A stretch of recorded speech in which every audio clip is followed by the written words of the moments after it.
The breath that you just took was a blessing. Embrace each and every breath that you are taking. Celebrate your life. Live it.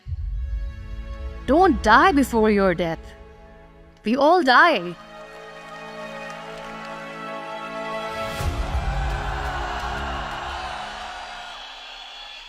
Whoa. I'm running short of words right now, but I cannot afford this because I have to speak. Thank you so much for all the love, for all the warmth. Thank you for accepting me. Thank you very much.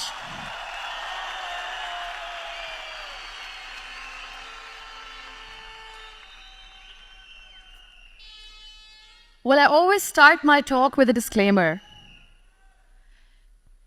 And that disclaimer is that I've never claimed to be a motivational speaker. Yes, I do speak, but I feel more like a storyteller because wherever I go, I share a story with everyone. Well, it is a story of a woman whose perfectly imperfect life made her who and what she is today. It's the story of a woman who, in pursuit of her dreams and aspirations, made other people realize that if you think that your life is hard and you're giving up on that because you think your life is unfair, think again. Because when you think that way, you are being unfair to your own self. I believe in the power of words. Many people speak before they think. But I know the value of words. The words can make you, break you, they can heal your soul, they can damage you forever. So I always try to use the positive words in my life wherever I go. They call it adversity, I call it opportunity. They call it weakness, I call it strength. They call me disabled, I call myself differently abled. They see my disability. They see my disability, I see my ability. There are some incidents that happen in your life, and those incidents are so strong that they change your DNA. Those incidents or accidents are so strong that they break you physically. They deform your body, but they transform your soul.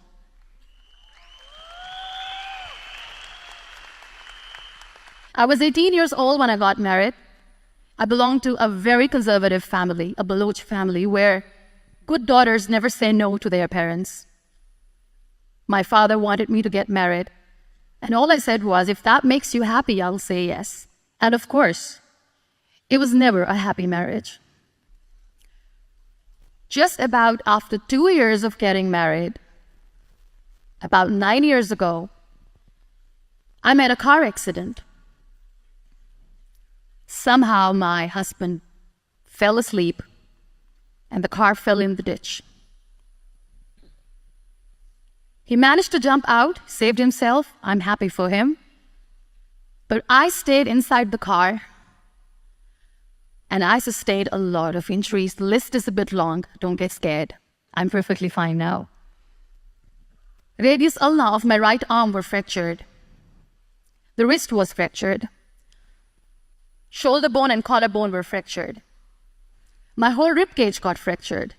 And because of the rib cage injury, lungs and liver were badly injured. I couldn't breathe. I lost urinary bowel control.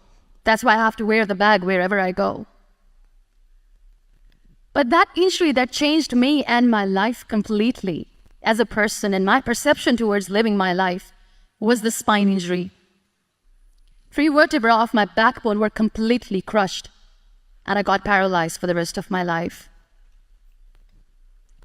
So this accident took place in a far-flung area in the outskirts of a very small province, Balochistan, where there was no first aid, no hospital, no ambulance. I was in the middle of nowhere in that toppled car.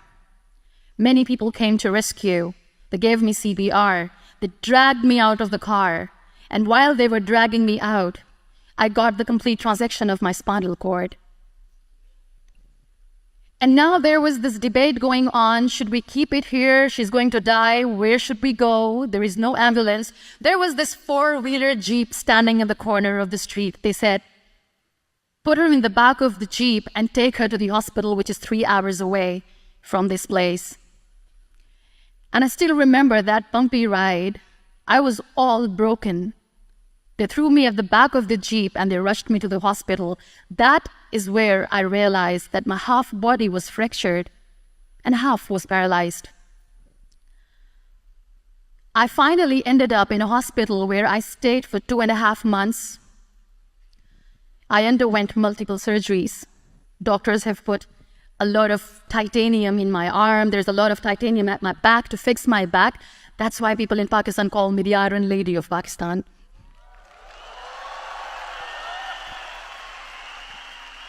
There are always turning points in your life. There was a rebirth day that I celebrated. After 2 years and 2.5 months, when I was able to sit on a wheelchair, that was the day when I had the rebirth. I was a completely different person. I still remember the day I sat on the wheelchair for the first time, knowing that I'm never going to leave this, knowing that I won't be able to walk for the rest of my life. I saw myself in the mirror and I talked to myself. And I still remember what I said. I cannot wait for a miracle to come and make me walk. I cannot sit in the corner of the room crying, cribbing, and begging for mercy because nobody has time. So I have to accept myself the way I am. The sooner, the better. So I applied the lip color for the first time.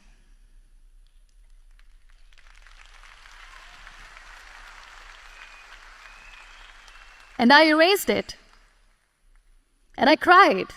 And I said, what am I doing? A person on a wheelchair should not do this. What will people say? Clean it up. Put it again. This time I put it for myself. Because I wanted to feel perfect from within.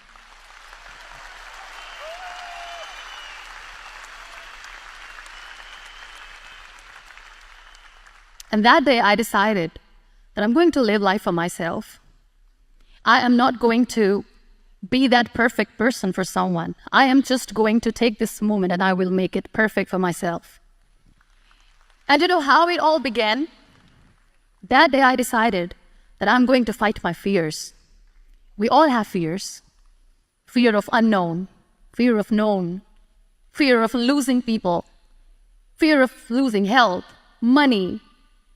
We want to excel in career, we want to become famous, we want to get money. We are scared all the time. So I wrote down one by one all those fears. And I decided that I'm going to overcome these fears one at a time. You know what was my biggest fear? Divorce. I couldn't stand this word. I was trying to cling on to this person who didn't want me anymore, but I said, no, I have to make it work.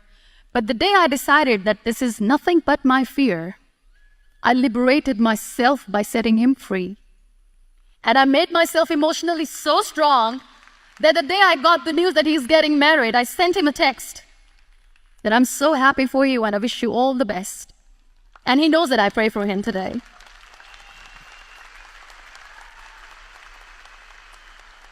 You'll be surprised to know another bigger fear that I had in me. It was facing people. I used to hide myself from people. When I was on bed for 2 years, I used to keep the door closed. I used to pretend that I'm not going to meet anyone, tell them that I'm sleeping. You know why? Because I couldn't stand that sympathy that they had for me. They used to treat me like a patient. When I used to smile, they used to look at me and say that, you're smiling, are you okay? I was tired of this question being asked, are you sick? Well, a lady yesterday at the airport asked me, are you sick? And I said, well, besides the spinal cord injury, I'm fine, I guess.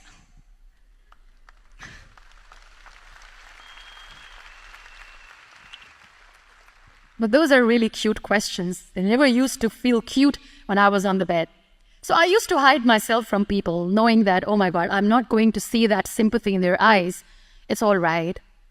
And today I'm here speaking to all these amazing people because I have overcome the fear.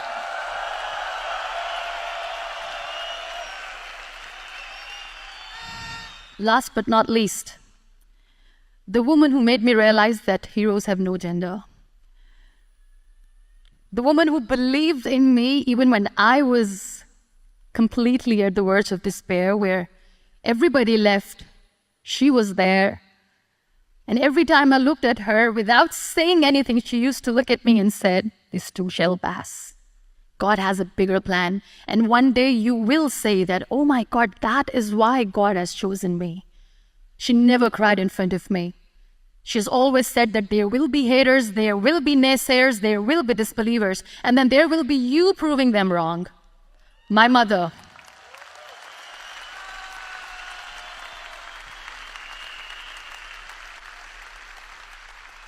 Whatever I am today, I'm nothing without her. I'm nothing without her. Thank you, Mama. I wish you were here. Thank you for making me who I am today. We have this thing in minds. We call it perfection. We want everything perfect. We want ourselves to be perfect. There is this image in our head about everything. Perfect life, perfect relationships, perfect career, perfect amount of money that we need to earn no matter what. Nothing is perfect in this world. We all are perfectly imperfect, and that is perfectly all right. That's all right. We were sent here not to become the perfect people. Those people who tell you how to look perfect, even those people are imperfect. Trying to fight this fear of looking imperfect. I used to be perfect. I still remember. I got this compliment years ago when I used to walk. "Oh my God, look at you. You're fair, you're tall, you're perfect." Look at me now. You're still perfect. Only the perfect eyes can see that. Only the perfect eyes will see that. Only the perfect eyes will see that. So yes, in all those imperfections, you have to listen to your heart. You don't have to look good for people. You don't have to be perfect just because other people want you to be perfect. If your soul is perfect from within, that's all right. This is all what you want. This is all what you need to be. Our society has made very weird kind of norms to look perfect and great. For men, it's different. For women, it's different. We think too much about what people say. We listen to ourselves too little. You know what makes you perfect? When you make someone smile. You know what makes you perfect? When you try to do something good for the people around you. You know what makes you perfect? When you feel someone's pain. And how beautiful pain is that it connects you with people. No other medium can connect you with others but pain. That's why I always say that I'm in pain, and that's a blessing in disguise for me. Every time I go in public, I always smile. It's always a big toothy smile on my face, and people ask me, "Don't you get tired of smiling all the time? What's the secret?" I always say one thing, that I have stopped worrying about the things that I have lost, the people that I have lost. Things and people who were meant to be with me are with me. And sometimes, somebody's absence makes you a better person. Cherish their absence. It's always a blessing in disguise. I always say that people are so lucky they don't even realize. You must be thinking, okay, you're lucky in what sense? Well, the breath that you just took was a blessing. Embrace it.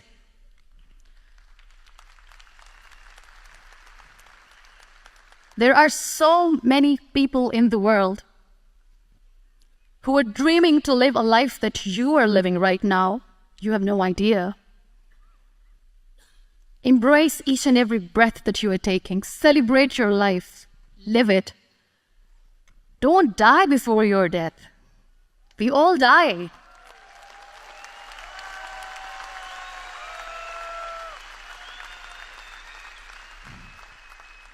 We live this one routine of a day for 75 years and we call it life. No, that's not life.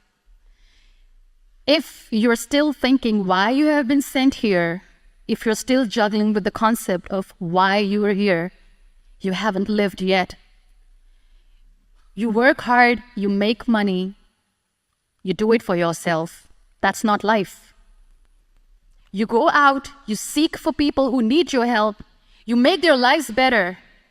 You become that sponge which can absorb all the negativity, and you become that person who can emit beautiful, positive vibes. And when you realize that you have changed someone's life, and because of you, this person didn't give up, that is the day when you live. Always.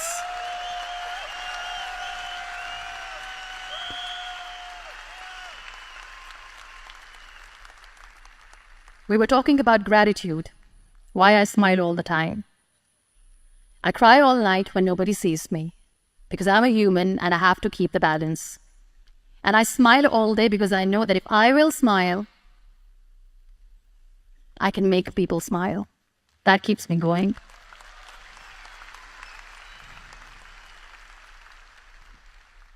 Be grateful for what you have, and you will always, always end up having more. But if you'll cry and if you'll crib for the little things that you don't have or the things that you have lost, you will never ever have enough. Sometimes we are too busy thinking about the things that we don't have that we forget to cherish the blessings that we have. I'm not saying that I'm not healthy and that makes me unlucky. But yes, it is hard. It is hard when I say that I cannot walk. It is hard to say when I wear this bag. It hurts. But I have to keep going. Because never giving up is the way to live. Always.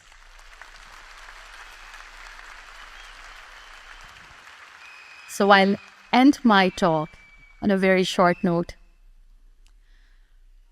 Live your life fully. Accept yourself the way you are. Be kind to yourself.